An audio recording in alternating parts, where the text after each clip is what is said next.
Baik, ini langsung aja gitu.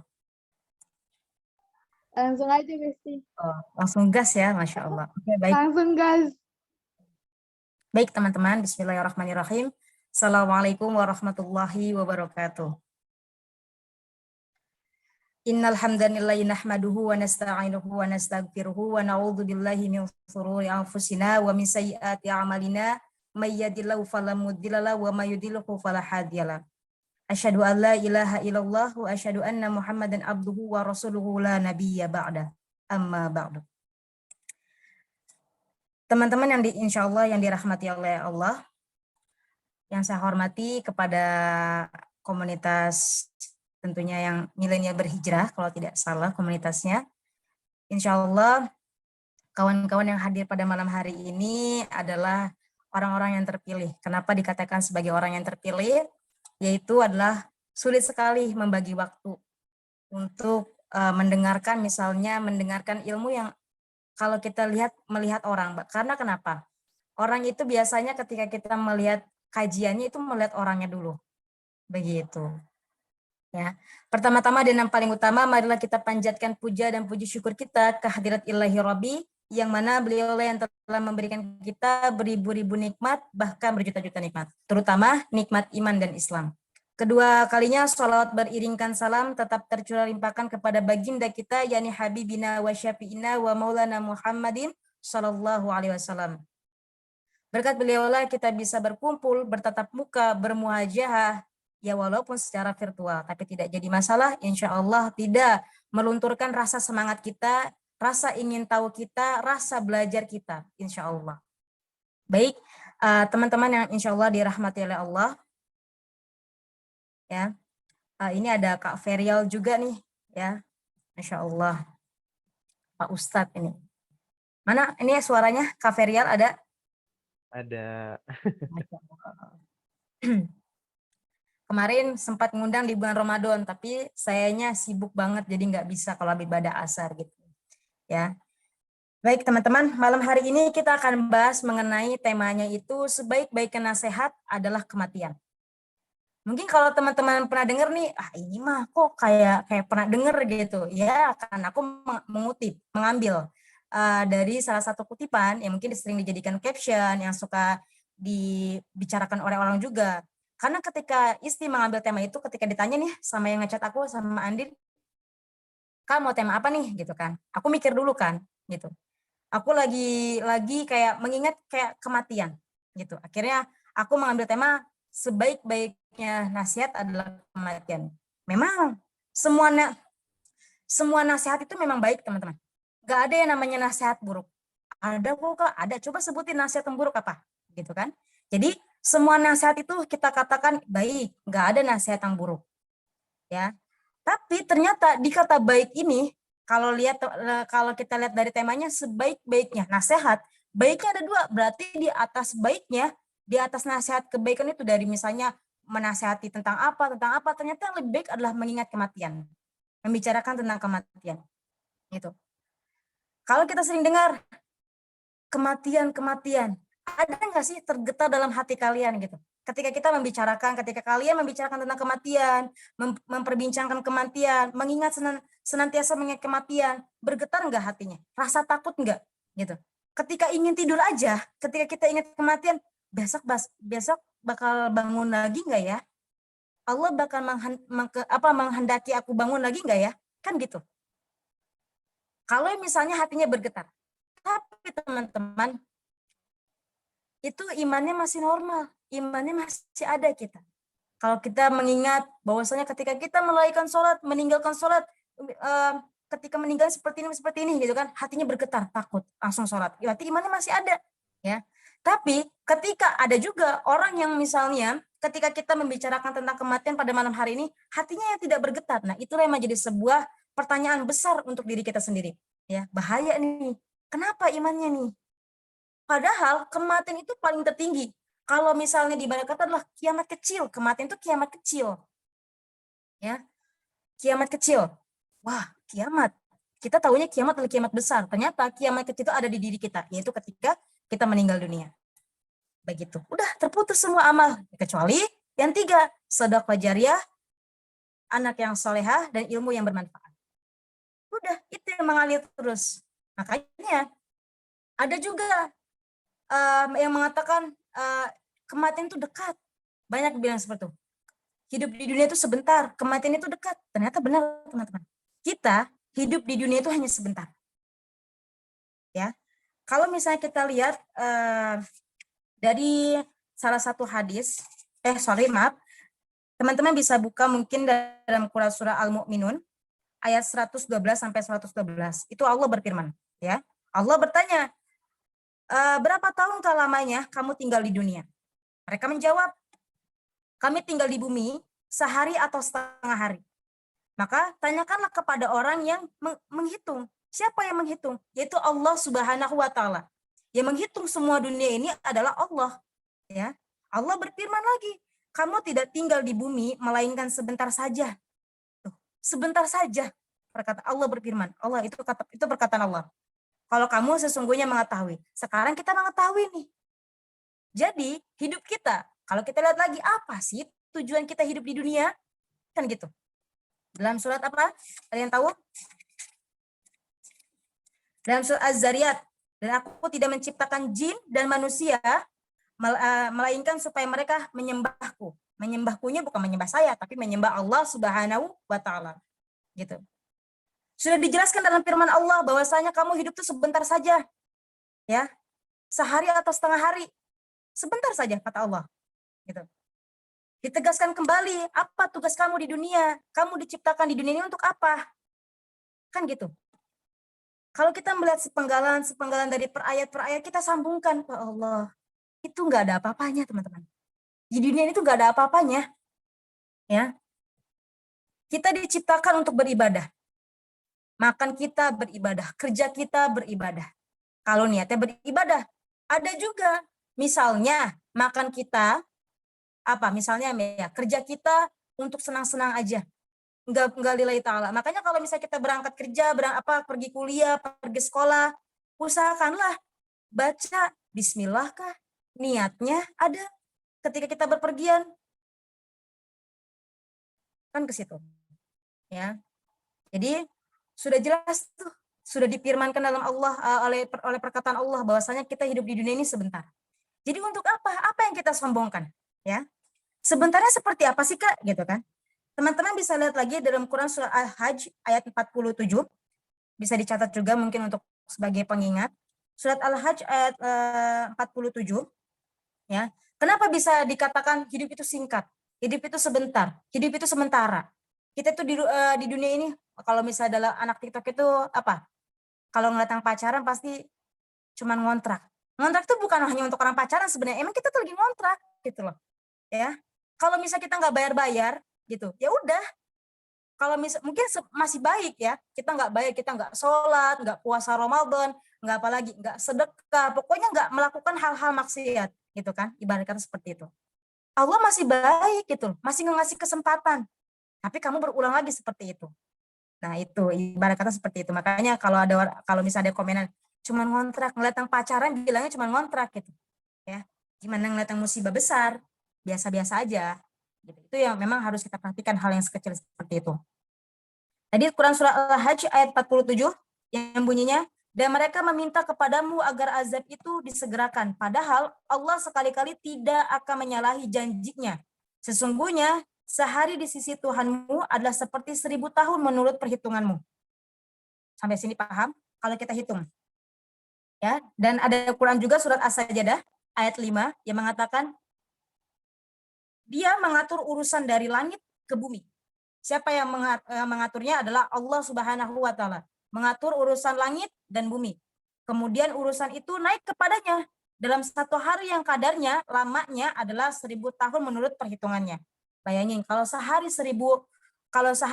perhitungannya ya, kita hitung. Kalau misalnya satu hari di sisi Allah adalah 1000 tahun, 1000 tahun di dunia, maka satu tahun adalah 360 hari, 60.000. Ya, 360 hari. Ketika apabila 1000 tahun berarti sama dengan 360 sorry yang tadi 1 tahun adalah 360 hari. Kalau 1 tahun berarti 365.000 hari. Bayangin.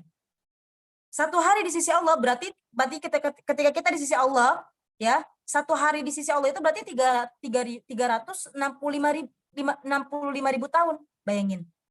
Ya, andai kata kita hanya diberi umur 70 tahun di dunia. Misalnya aku sampai 70 tahun doang, ya kan? Berarti 70 tahun sama dengan 25.550 hari di dunia. Ya. Itu ternyata kalau kita desimalkan menjadi 0,07. 0,07 hari di dunia. Ya. Berapa hari itu? Berapa detik? Coba bayangin. Bayangin nggak ada loh, maksudnya nggak ada 1 menit sama sekali. Ya. Jika kita analogikan ya, 1 hari di sisi Allah ya, menjadi kita samakan perhitungannya, kalau 1 hari itu 24 jam, ya. Berarti yang tadi desimal tersebut ya, kita kalikan selama 24 jam. Berarti hidup kita yaitu 1,68 jam. Nggak ada setengah hari juga, teman-teman. Bayangin. Sebentar banget hidup kita tuh. Ya Allah. Kalau kita ngeliat ke sana kayaknya udah siap belum nih? Gitu. Kalau ditanya udah siap mati belum? Belum lah, belum mempersiapkan. Bilangnya belum mempersiapkan, tapi nggak disiap-siapin gitu loh. Ya, apalagi kita udah tahu nih malam hari ini gitu kan. Udah tahu bahwasanya hidup tuh sangat singkat, sangat sebentar. Setengah hari aja nggak ada ternyata. Kalau tadi perhitungannya 70 tahun ya kita hidup ya. Misalnya teman-teman cuma sampai 30 tahun, 50 tahun pasti lebih sedikit dong hitungannya. Ya Allah, bentar banget ternyata. Ya, makanya ingat lagi tadi kepada surah Al-Dzariyat, kita diciptakan di bumi ini untuk apa? Untuk beribadah. Apapun yang kita lakukan, niatkan dalam ibadah. Ya, ketika kita teman-teman, mungkin banyak salah nggak sih? Misalnya, berarti kakak ini menyalahkan yang kita mengejar dunia. Aku nggak menyalahkan orang yang mengejar dunia. Tapi mungkin caranya salah. Aku tidak membenarkan. Mungkin aku juga masih merasakan kayak masih sama kok, istri juga masih mengejar dunia. Tapi jangan sampai benar-benar lupa loh sama yang kewajibannya. Apa nih? Memang makan itu adalah kewajiban, mencari uang itu adalah kewajiban. Misalnya kalau misalnya kita belum nikah ya, misalnya kita masih membahagiakan orang tua dan lain sebagainya. Kembali lagi, umur nggak ada yang tahu. Kalau kita mempersiapkan terus dunia, terus memikirkan jodoh, tiba-tiba mati, gimana? Apa yang kamu persiapkan? Nggak ada. Makanya, kalau mikir ke sana, ya Allah, 1 malam nih, kamu mau tidur aja. Pikirkan. Misalnya, ya Allah, 1 hari ini, misalnya kalau mau tidur nih, suka kepikiran gitu nggak? Refleks otak gitu kan? Memutar ulang 1 hari ini gitu. Apa yang kamu lakukan? Misalnya rebahan aja, atau kalian sekolah, kuliah, dan lain sebagainya, kerja gitu kan. Coba diputar. Terlalu, ya Allah, sholat aja aku masih melalaikan gitu. Sholat azannya jam berapa, sholatnya jam berapa. Itu kan menjadi sebuah pemikiran, berarti aku belum taat kepada Allahnya. Belum taat kepada panggilannya. Begitu. Ya. Yang penting mah sholat, Kak. Iya, yang penting sholat kok. Gitu. Kalau kita memang memikirkannya itu kewajiban, ya udah, yang penting sholat aja. Gitu. Mikirnya ke sana. Tapi kalau kita berasa kayak azan itu adalah panggilan dari Allahnya langsung, kitanya masih berleha-leha, hey, kamu dipanggil manajer kamu aja, kamu dipanggil bos kamu aja begitu cepat. Misalnya, saya bos, saya panggil Ferial, saya panggil Andin, pasti dia akan memenuhi panggilannya dengan begitu cepat. Tapi ketika azan berkumandang, nanti dulu lah. Ya nanti, makan dulu, baru sholat. Oh iya nanti. Di nanti. Itu panggilan sang pencipta kita loh. Yang mengatur langit dan bumi. Kita nggak mungkin kita itu diciptakannya oleh dia gitu loh. Tapi kita masih bisa melalaikannya. Begitu. Sebegitu melalaikannya diri kita kepada Sang Khalik, kepada Rob kita, teman-teman. Ya. Karena kenapa? Karena ini adalah sebuah kaca perbandingan untuk aku pribadi. Aku juga masih suka seperti itu. Kadang-kadang aku tuh kayak mikir, ya Allah gitu kan, masih melalaikan panggilannya. Dalam arti melalaikan nggak meninggalkan, cuman masih mengulur waktu untuk sholat. Gitu. Kayak misalnya aku ketika aku lagi kuliah, aku lebih mementingkan kayak ya udah gitu kan, apa namanya, astagfirullahaladzim. Ya udah, nanti kerjain tugasnya dulu dan lain sebagainya.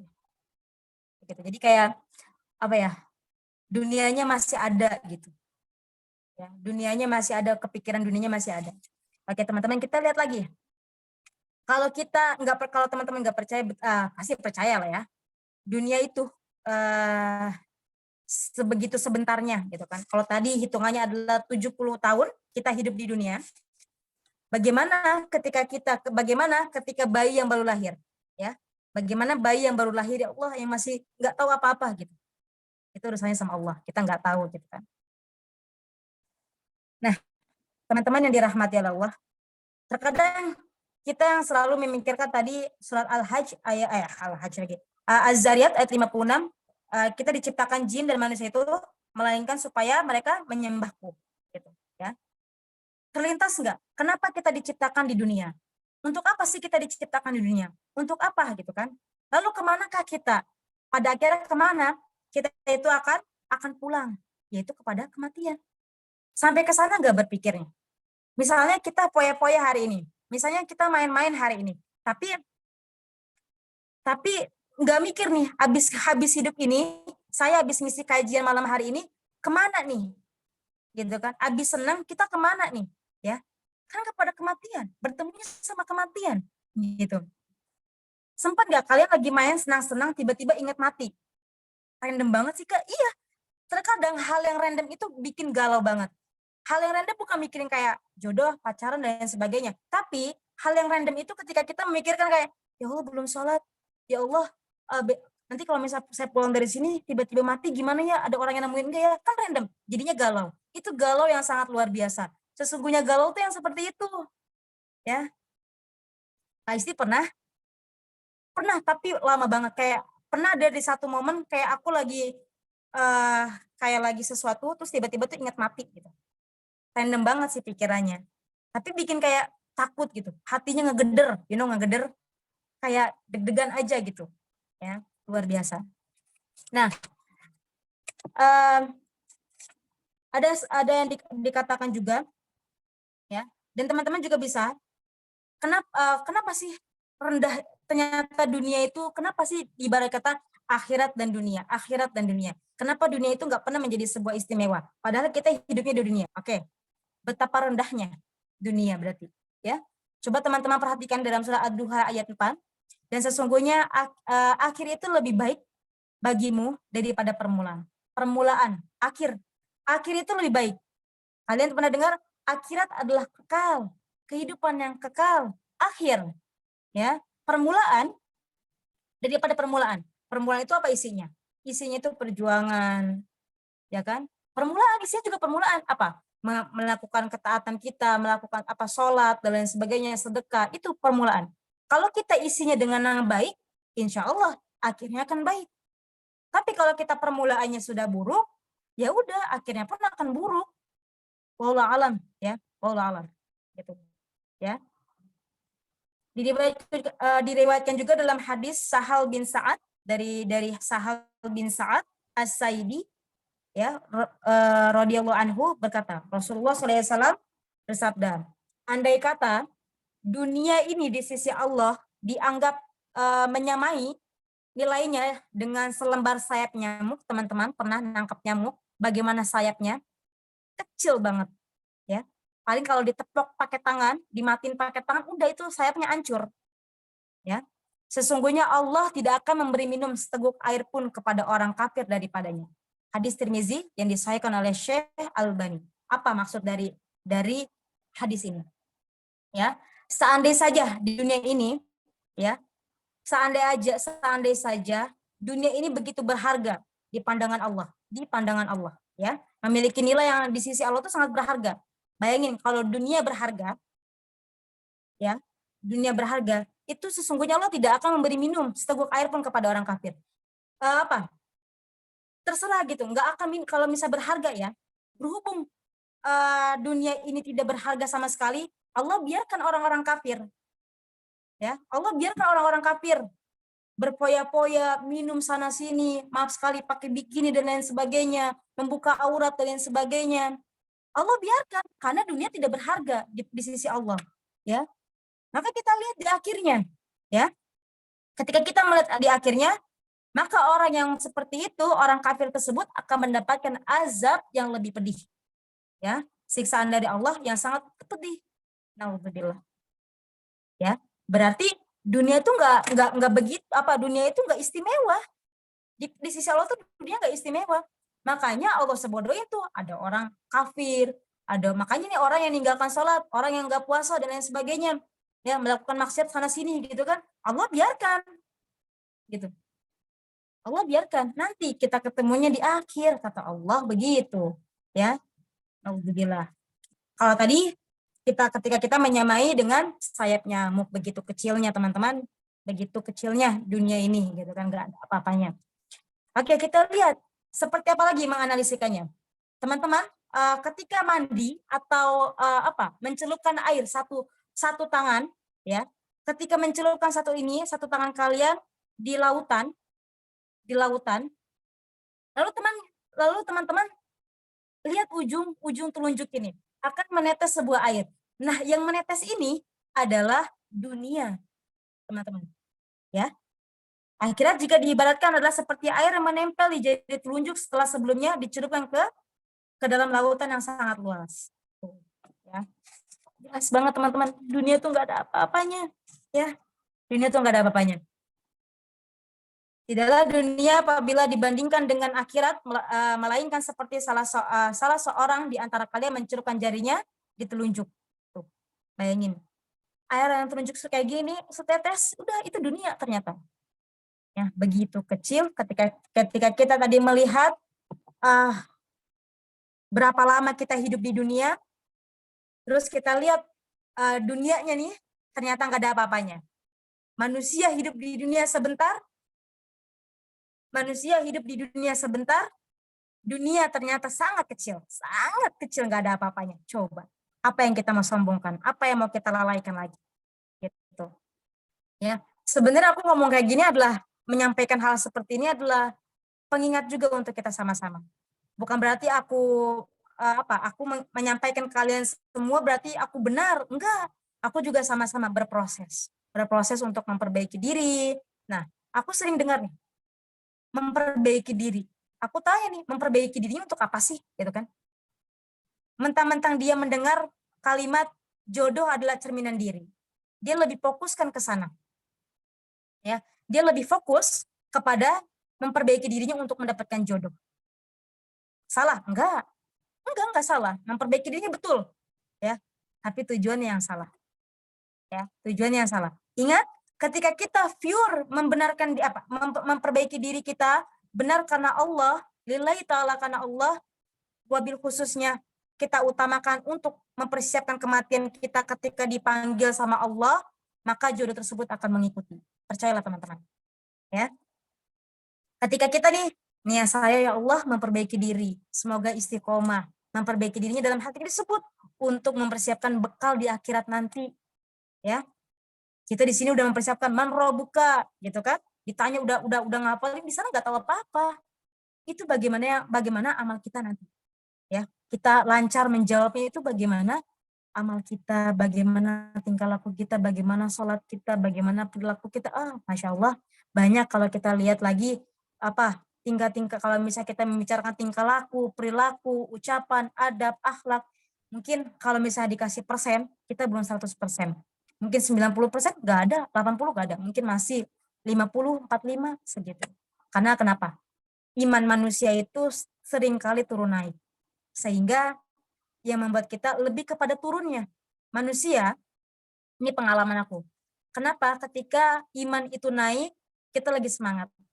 Semangatnya hanya sebentar, tapi turunnya lebih lama. Gitu. Ketika iman itu turun, ya udah. Kenapa kamu jadi kayak nyaman sama yang iman ini turun gitu loh. Ya, itu pengalaman aku pribadi. Kadang ada kemarin kayak benar-benar imannya lagi turun nih.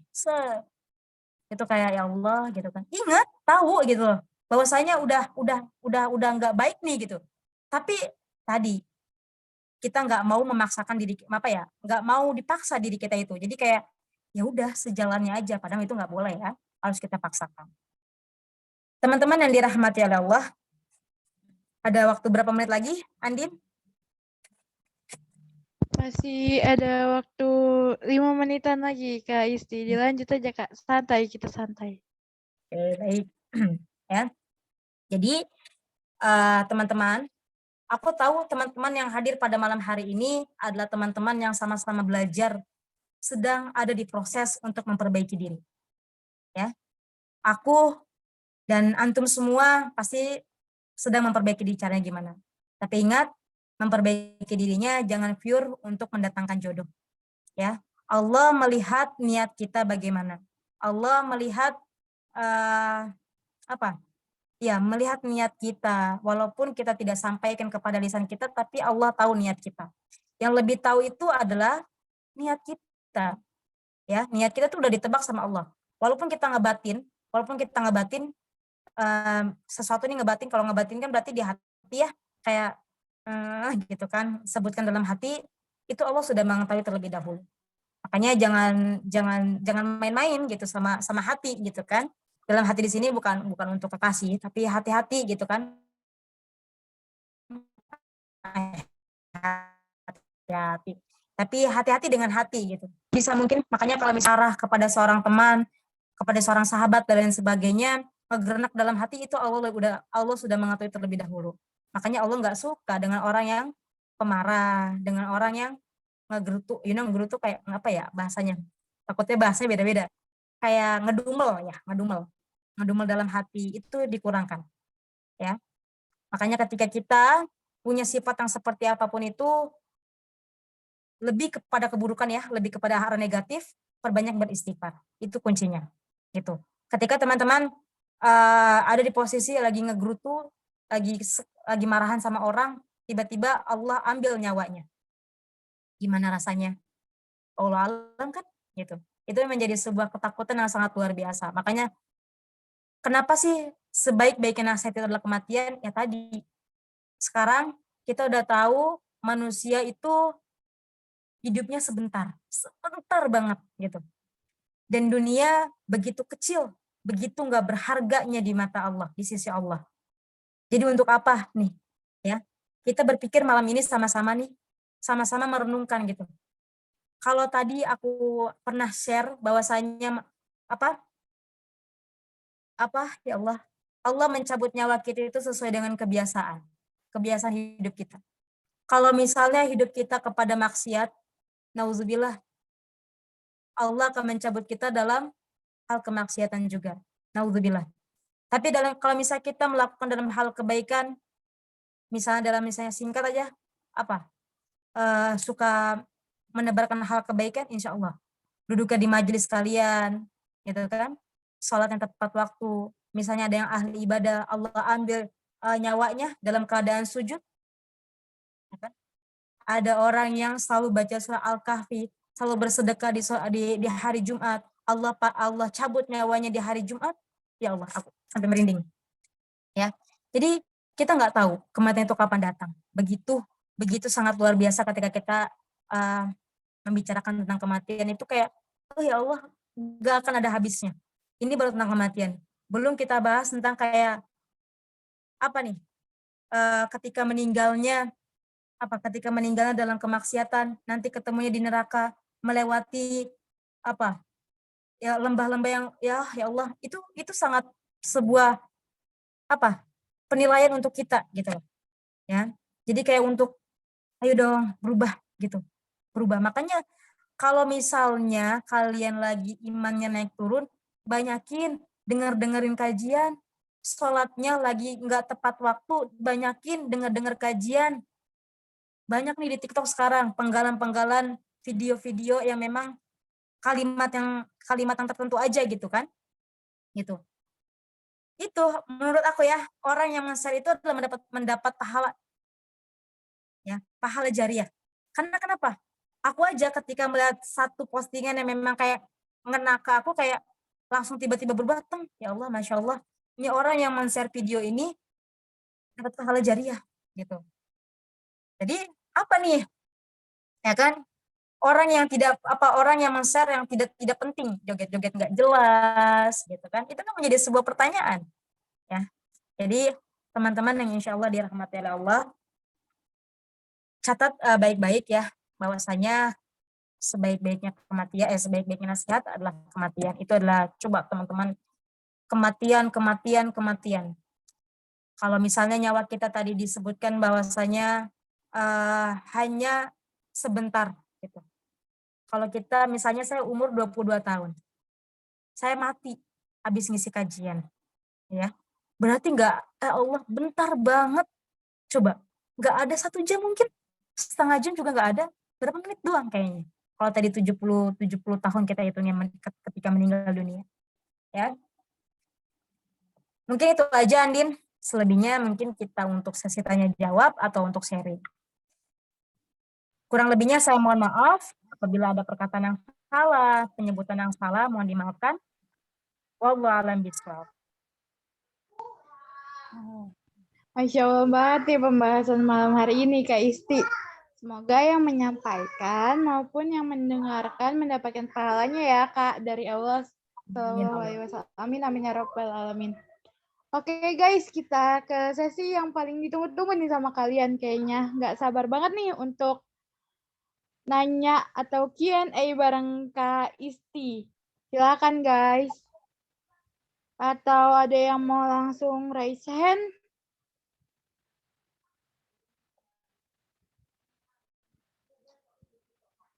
Gimana nih Kak Isti kegiatannya abis lebaran ini? By the way, minal izin wal faizin ya Kak. Masya Allah, aku sampai lupa kan. Aku tadi udah mempersiapkan mau bilang begitu, tapi aku lupa, ya Allah. Ya minal aidin maaf izin juga semuanya. Walaupun kita nggak pernah ketemu, tapi kesalahan itu pasti akan ada. Apalagi postingan-postingan aku nih yang suka nyentuh ke hati kalian, maksudnya nyentuhnya kayak nggak terima, itu mau dimaafkan. Ya. Yap.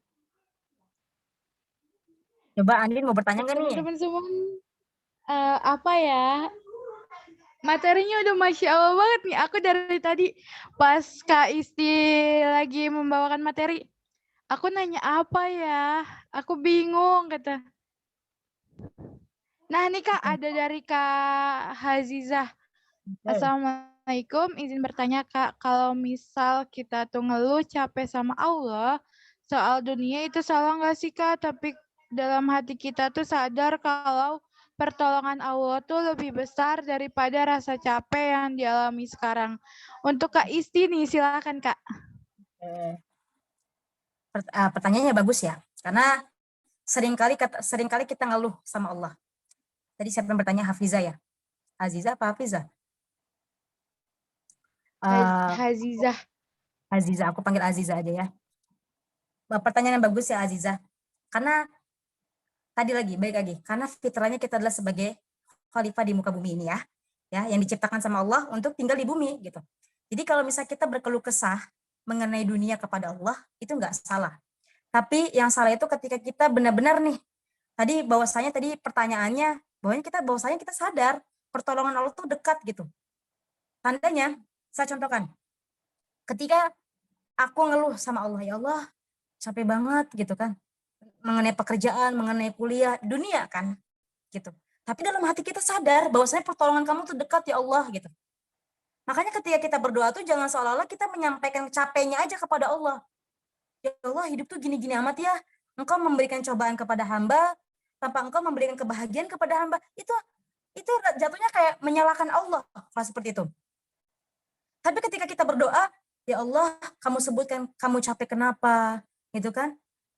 Allah itu paling suka ketika kita berdoa nih, ya. Ketika kita berdoa, kamu tuh menyebutkan, ya Allah, ya Rob, yang maha pengasih, lagi maha penyayang. Disebut dulu.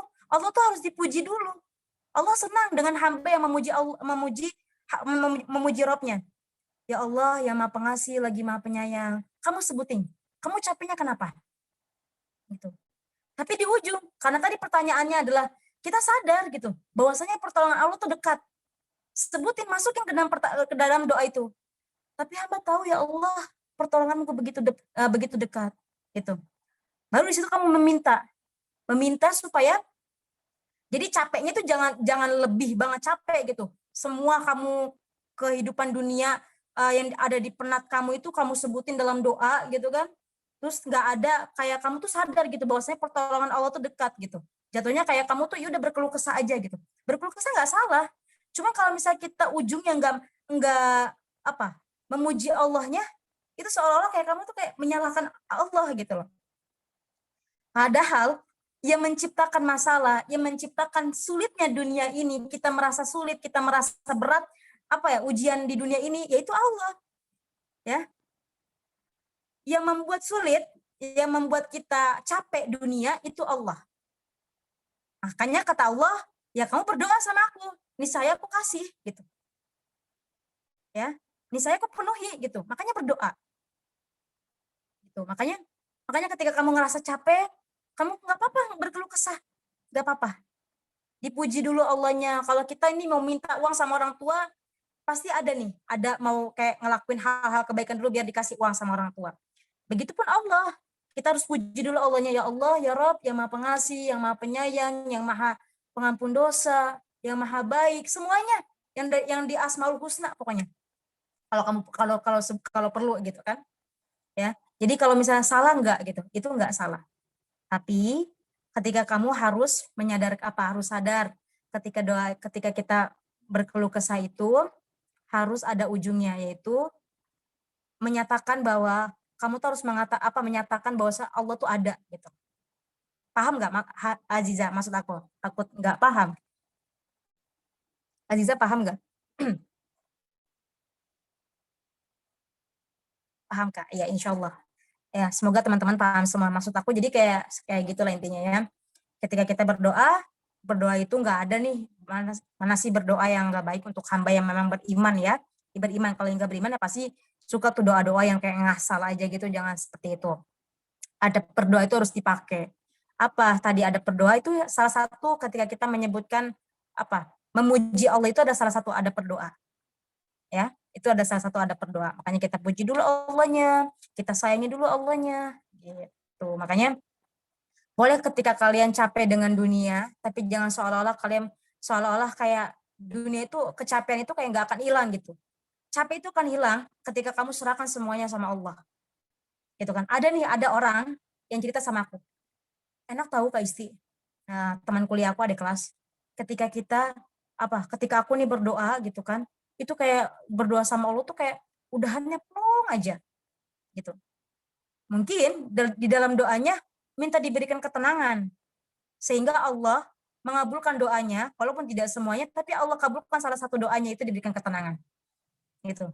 Makanya kalau teman-teman rasakan nggak tahu aku doang atau teman-teman juga pernah. Ketika kita setelah selesai sholat tahajud, apapun sholatnya, berbentuk sholatnya, wajib atau sunnah, ketika itu kalian selesai doa, itu ada rasa ketenangan tersendiri. Ada nggak yang seperti itu? Apa aku doa apa gimana gitu kan? Tapi aku rasa kalian pun sama pernah ada di posisi kayak kok udah setelah saat kita cerita, kita minta, kita berdoa kayak tenang aja tiba-tiba. Itu adalah salah satu nikmat. Itu adalah salah satu doa yang Allah kabulkan pada hari itu juga, yaitu ketenangan. Ketenangan itu sangat mahal, teman-teman. Ya, perhatikan, ketenangan itu sangat mahal. Kalau kita nggak tenang, ya udah itu kayak pikiran tuh kayak nih, kalau misalnya kalian bisa lihat otak kita kayak benang kusut. Nah itu kalau manusia udah kayak benang kusut, udah kayaknya kalau udah otak yang nggak kuat kayaknya stres. Tapi Allah berikan ketenangan, makanya orang yang berdoa itu adalah orang yang memang sangat beruntung. Ya, jangan pernah takut ketika kita berdoa nggak bakal dikabul sama Allah. Dikabul. Kalau belum dikabul, mungkin Allah belum mengabulkan doanya saat itu. Mungkin ada satu momen yang membuat doa tersebut menjadi suatu yang sangat luar biasa. Percaya nggak percaya? Saya berdoa, misalnya aku berdoa di tahun 2019, tapi Allah kabulkan di tahun 2020, di momen yang sangat pas, entah apapun itu. Tapi kayak lupa, aku tuh lupa dengan doa yang 2019 itu. Tapi Allah masih ingat, karena Allah menyimpan doa tersebut untuk kita kabulkan di hari selanjutnya atau di tahun yang selanjutnya. Wallahu a'lam bishawab. Begitu, maaf penjelasannya begitu panjang. Begitu Aziza dan Andian dan teman-temannya. Ada lagi? Penjelasannya cukup mudah dipahami nih, Kak Isti. Allah ya. Belum nih. Teman-teman, ayo guys, kita santai aja ya. Sama Kak Isti nih. Kakak kita ya. By the way, Kak Isti udah, sambil kita nunggu yang lain bertanya, mungkin ya kita santai dulu ya Kak Isti. Iya, ya. Atau Kak Isti mau minum dulu nih, silakan Kak. Udah, ini ada air di sebelah kok, udah minum. Gitu, Pak, kawan-kawan nggak apa-apa, on mic nggak apa-apa ya, Andin. Takutnya malas ngetik. Iya, Gitu. raise hand. Mm-mm.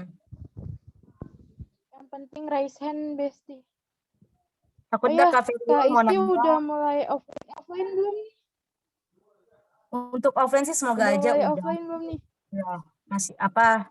Oh, Sejauh ini masih online, UTS juga masih online. Nggak tahu kalau ketika nanti mau UAS ya, nggak tahu. Gitu. kalau udah offline, kabar-kabarin lah ya. Ya, insya Allah. Nah nih, dari kamu Muhammad, Assalamualaikum Kak Isti, boleh nanya Kak? Oh, boleh banget. Waalaikumsalam. Insya Allah. Boleh kok Kak, silakan. Silakan Boleh ngobrol. kali ya untuk Kak Muhammad nih, langsung on mic aja kali ya.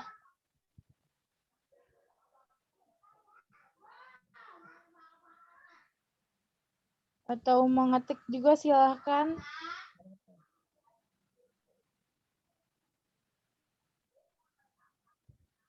Di sini ada nih, ada apa?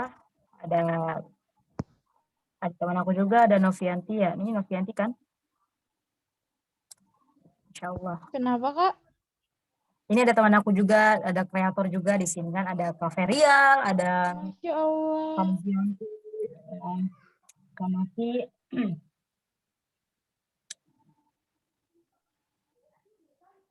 Masya Allah kakak-kakak kita nih guys. Waalaikumsalam Novi, terima kasih ya Allah. Bertahan ternyata sampai sini ya. Oke, kita jawab ya. Kak, biar bersyukur soalnya selalu insecure terhadap pencapaian orang lain. Oke, aku jawab. Aku jawab ya, Andin. Silakan Kak Isti. Suaraku jelas nggak, Din? Jelas banget kok. Oke, baik. Bagaimana supaya kita bersyukur soalnya selalu insecure dengan pencapaian orang lain? Ya, luar biasa. Pertanyaan yang memang manusia kita itu pernah alami. Saya pernah insecure sama pencapaian orang. Kalian mungkin juga pernah, gitu. Ya. Jadi yang menjadi ketika kita harus bersyukur adalah kalau orang tuaku mengajarkan, ini orang tuaku, ini bisa kita ambil hikmahnya sama-sama. Ya. Itu melihat orang yang paling bawah, orang yang ada di bawah kita. Itu ya. Jadi pertanyaannya bagaimana cara kita bersyukur? Ya. Bagaimana caranya kita bersyukur? Kita yang pertama adalah harus melihat orang yang ada di bawah kita. Supaya lebih bersyukur. Karena kalau kita hanya melihat orang yang ada di atas kita, itu bakal kayak nggak ada rasa cukupnya. Selalu ingin tinggi, ingin menyamaratakan. Padahal kita nggak bisa gitu. Ya, makanya yang paling penting adalah kita harus lihat ke bawah. Maka disitulah letak syukur kamu. Kalau kamu melihat ke bawah saja kamu belum bersyukur, pertanyakan kepada hati kamu. Pertanyakan kepada pemikiran kamu. Kok bisa gitu? Melihat orang yang maaf sekali, anak kecil yang minta-minta, anak kecil yang memang di jalanan, ketika kita melihat ke sana, kenapa sih kok hatinya nggak ada rasa bersyukur? Nggak ada kayak, kalau aku refleks, atau teman-teman juga suka refleks gitu. Melihat orang-orang kayak pengemis, kayak anak kecil yang suruh jualan tisu di pinggir jalan di lampu merah, orang yang ngamen, tidur di kolong jembatan, itu membuat kayak aku tuh refleks,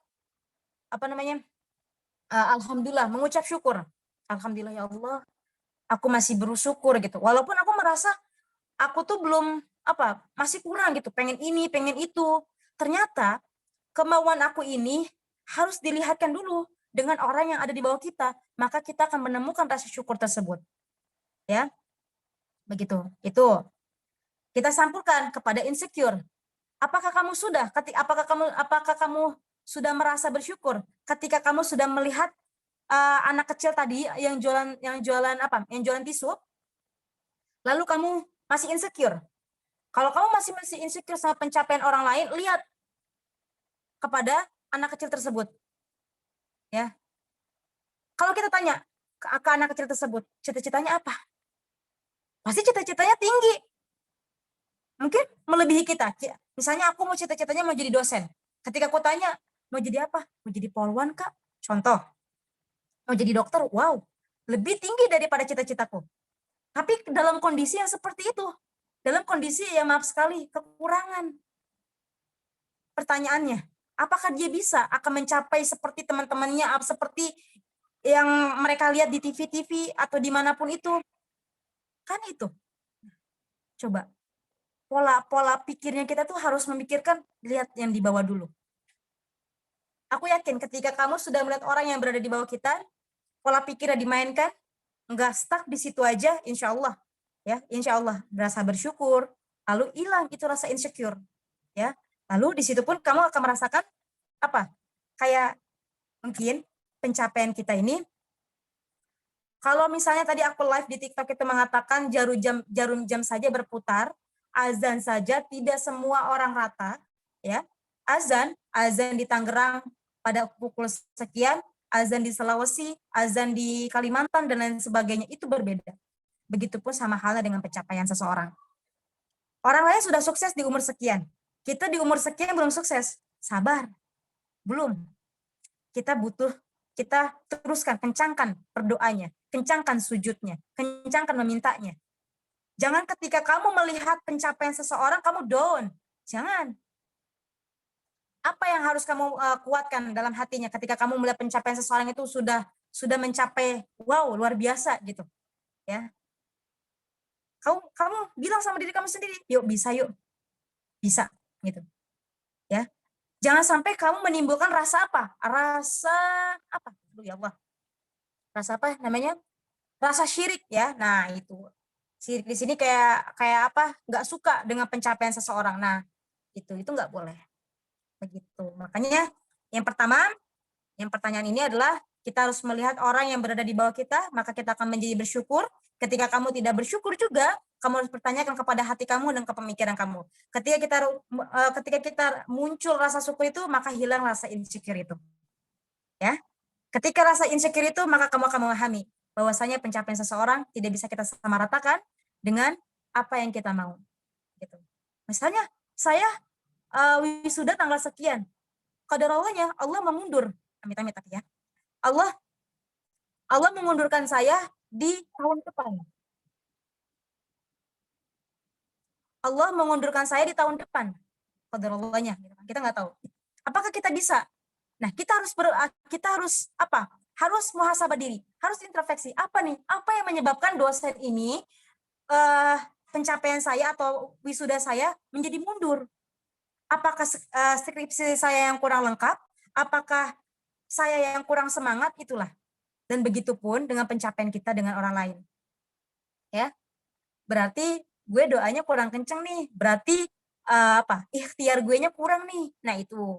Terus makanya penting yang namanya muhasabah diri, ya, penting bermuhasabah diri itu. Bukan untuk kita bisa menilai orang. Saya bisa menilai Andin hari ini. Bukan berarti kita nggak bisa menilai diri kita. Makanya sebaik-baiknya penilai adalah menilai diri sendiri sebelum kepada orang lain. Wallahu a'lam bishawab. Begitu, Ubay, gimana?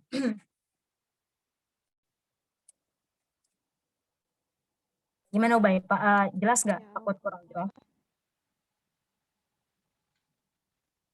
Gimana nih Kak Ubay? Jelas nggak nih penjelasan dari Kak Isti? Mungkin kita nih ke pertanyaan terakhir ya teman-teman. Dari Kak Zulfa Dwi Sulistiani. Halo, Zulfa. Assalamualaikum Kak, izin. Kak, nih ada yang nanya supaya kita terhindar dari istidroj itu gimana nih Kak? Apa, Din? Istidroj itu, Din? Tahu nggak? Istidroj apa? Ayo, tahu nggak nih moderatornya? Turunnya iman kita kan? Kenapa? Menurunnya iman kita. Hmm, Ayo, ada yang tahu nggak istidraj itu apa? Aku nah, nggak tahu. bener banget. Ayo, ayo. Aku Bukan aku menurut lagi turun juga nih, guys. Jadi bukan. Kalau istidraj yang kayak itu, gitu-gitu udah lupa. Andin, istidraj itu bukan turunnya iman, tapi eh kenikmatan dunia. Ya. Jadi pertanyaannya dari Zulfa, bagaimana kita terhindar dari apa? Rasa istidraj itu. Ya, kenikmatan apa yang istidraj ya. Ini teman-teman sebagian udah tahu nih, aku baca dulu bentar. Ya. Tuh, ada yang mengatakan dari Ana, jebakan dari Allah yang berupa kenikmatan. Wow, bahasanya jebakan. Kenapa dikatakan jebakan? Luar biasa. Ya, eh jebakan dunia. Tadi pertanyaannya, bentar aku lupa. Pertanyaannya, bagaimana supaya kita terhindar dari istidraj? Sekarang gini teman-teman. Tadi sudah mengatakan adalah jebakan. Kalau yang namanya jebakan, begitu sangat mengerikan. Ya, berarti sangat mengerikan nih. Ketika manusia sudah ada di titik istidraj, Allah sudah tidak peduli dengan hamba ya. Allah tidak peduli dengan hamba tersebut. Apa contohnya orang yang istidraj? Orang yang istidraj itu seperti contoh sholatnya nggak pernah, sedekahnya nggak pernah, apalagi berdoanya nggak pernah, tapi Allah berikan apa? Kenikmatan yang sangat luar biasa, hartanya begitu mengalir, rezekinya lancar, ya, rezekinya lancar, apalagi begitu apa? Pokoknya hal sesuatu yang memang di luar nalar lah kalau misalnya ibarat kata. Ada yang sampai mengatakan mungkin maaf sekali pesugihan dan lain sebagainya. Ada yang mengatakan seperti itu, ya, berpikirannya. Padahal itu adalah di titik di mana Allah sudah tidak peduli dengan hamba tersebut, gitu. Kalau bahasa kita nih, mungkin kalau bahasa manusianya, udahlah gue udah nggak peduli lagi nih, ya. Ini orang susah banget dibilangin, udah dikasih peringatan, tetap aja, ya. Bagaimana supaya kita terhindar? Yang pertama, Zulfa, kita harus perhatikan semuanya. Kalau tadi kata Ana adalah jebakan, jebakan itu sangat berbahaya, ya. Yang harus kita perhatikan bagaimana supaya terhindar dari rasa apa nikmat istidraj itu, ya, kenikmatan dunia yang sangat luar biasa itu. Perhatikan sholat kamu, ya. Ketika kamu kan kalau misalnya istidraj itu kamu teman-teman harus lihat dulu ya. Kalau istidraj itu yang benar-benar sholatnya nggak pernah, tapi dilancarkan rezekinya. Berdoa juga nggak pernah, sedekah nggak pernah, silaturahim nggak pernah. Pokoknya hal-hal yang memang Allah suka dia belum pernah gitu.